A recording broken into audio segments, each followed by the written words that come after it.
I'm here with Trainer Dave. So, Trainer Dave, how does your role as an athletic trainer and educator represent a promise? I'm just here trying to do what I feel is right for the kids, and in particular, in the athletic training role, help rehab them from injuries and make them help them be a better version of themselves on and off the court. And then, as an educator, try to help them find what it is they're passionate about. Mm-hmm. What specifically do you have to sacrifice in your role as an educator / athletic trainer? I don't know that I look at it as a sacrifice, to be honest. In athletic training, it's time and space, I guess, but it doesn't seem as a real sacrifice to me, to be honest. If you enjoy your job and you enjoy being around the kids, it's not a hard sacrifice. Mm-hmm. Finally, what is the reason for your promises? How do they relate to my future? The Michael Jackson, here we go. The children are the future, right? The kids are the future. So I think... How is your role as a father and parent represent a promise? First thing, I must provide a kind of love and support. Yeah, sometimes my kids has some low, emotion. I must support her emotionally. Sometimes also need some support to provide material like lunch and some supporting for her to attend the sports. Thank you. What specifically do you have to sacrifice in your role as my parent? Most important is my free time, especially like my girl attend like basketball game. I need to sacrifice my weekend to send her to attend a tournament or training. That's the majority. Finally, what is the reason for your promise? How do they relate to my future?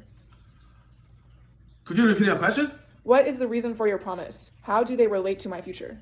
Let's talk because one is the love of my kids. Another is my responsibility as an adult person. I have this responsibility to raise the next generation.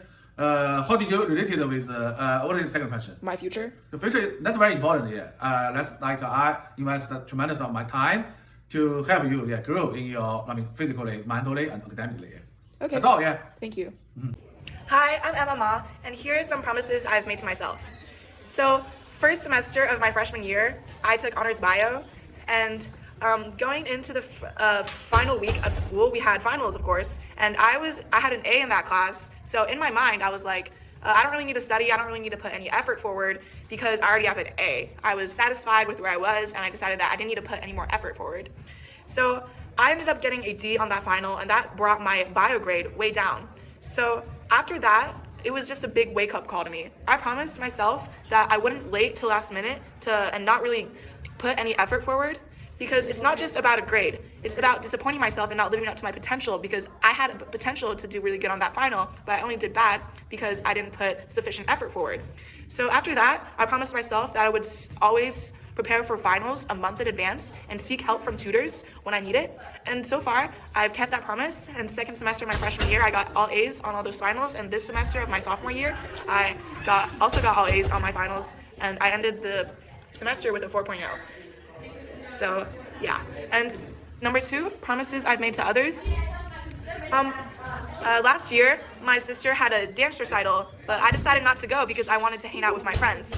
And when I came home and I saw how sad my sister was that I didn't show up for her and I didn't come to see something that she's been working on so hard, I just felt really sad and really bad about it, because I know how much she looks up to me and how much my presence means to her.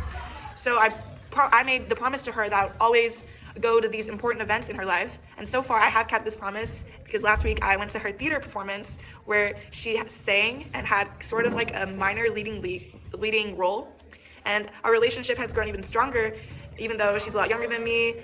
I know that when she's older, she'll always have my back. And I'm happy that I've done my part to show her that I have her back as well. And number 3, promises I made to God. I'm not a super religious person, but I wouldn't say I'm exactly atheist, but I just wouldn't say that religion and going to church and that the Bible kind of stuff isn't like really part of my life. But one time, a couple years ago, my dad needed surgery for his kidney.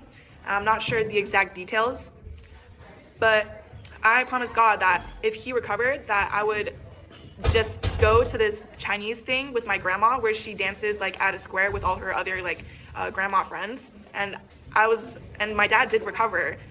And so for like a couple months straight, every Sunday, I would go with my grandma to this thing called guangchangwu. It's basically like dancing in the square to this Asian lady music.